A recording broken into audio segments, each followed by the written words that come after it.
நீங்கள் தான் என்கிட்ட பேசணும்னு சொன்னீங்களே. சரி வாங்க நடந்துகிட்டே பேசலாம். நம்ம 2 பேருக்கும் தான் கல்யாணம்னு வீட்டில் பேசிக்கிறாங்க. ஸோ நான் கல்யாணம் பண்ணிக்க போகிறவர்கிட்ட கண்டிப்பாக இந்த முக்கியமான விஷயத்த சொல்லி ஆகணும்னு தான் கூப்பிட்டேன். சொல்லுங்கள். நான் காலேஜ் படிக்கும்போது ஒரு பையனை லவ் பண்ணேன். இப்போ இல்லை இப்போ இல்லை, அது இப்போ பிரேக்கப் ஆயிடுச்சு. சரி, எத்தனை வருஷமா லவ் பண்ணீங்க? 3 years. ஓ, கரெக்டாக காலேஜ் முடிகிற வரைக்கும். என்ன? அது ஒன்றும் இல்லை, ஜஸ்ட் நீங்கள் சொல்லுங்கள். நான் தான் ஃபர்ஸ்ட் ப்ரப்போஸ் பண்ணேன், இல்லைன்னு சொல்லலை. But over restrictions. எதுக்கு எடுத்தாலும் சந்தேகப்படுற மாதிரி தான் பேசுவான். எனக்கு இப்படி ஷால் போடுதாங்க பிடிக்கும், பட் அவன் டபுள் சைடு தான் போடணும்னு சொல்லுவான்.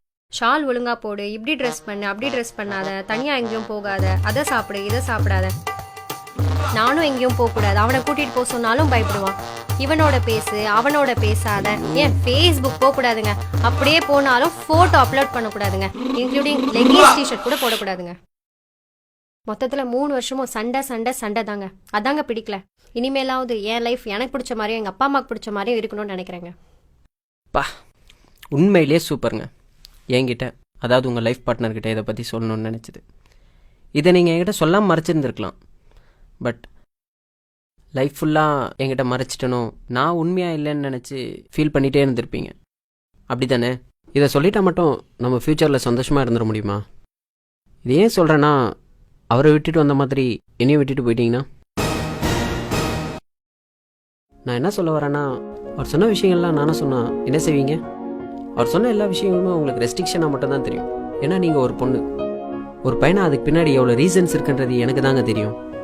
ஏன் உங்கள் அம்மா சொன்னதில்ல டபுள் ஷேட் ஷால் போட சொல்லி?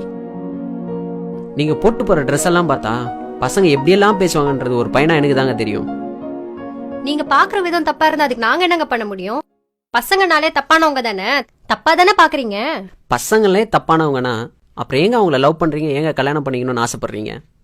என்ன என்ன சொல்ல வரீங்க இப்போ நீங்க? ஓகே, கோவப்பட விதம் தப்பு தாங்க, இல்லைன்னே சொல்ல. அது பசங்களோட நேச்சர். அப்படி பார்க்க வைக்கிற ட்ரெஸ் கோடிங்க தாங்க தப்புன்னு சொல்கிறேன். கண்டிப்பாக நீங்கள் டிஷர்ட்டோ லெகின்ஸோ போட்டு போனீங்கன்னா பார்க்குறவங்கலாம் நல்ல ஃபிகர்னு தாங்க சொல்லுவாங்க. ஏன், நான் கூட சொல்லுவேன். பட் நல்ல பொண்ணுன்னு யாராவது சொல்லுவாங்களா? பொண்ணுங்களுக்குன்னு ஒரு ரெஸ்பெக்ட் இருக்குங்க, அதை நீங்கள் புரிஞ்சிக்கவே மாட்டேங்கிறீங்க. இப்போ கூட அவரை பிடிக்கலன்னு என்கிட்ட எதுவுமே நீங்கள் சொல்லலை. அவர் சொன்ன அட்வைஸை தான் நீங்கள் பிடிக்கலன்னு சொல்கிறீங்க. ஆர்கியூ பண்ணால் போய்கிட்டே தாங்க இருக்கும். லாஸ்ட்டாக ஒன்று மட்டும் சொல்லிக்கிறேன்.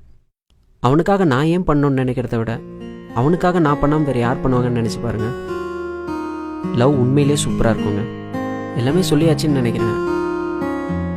நீங்கள் கிளம்புங்க. பாய்.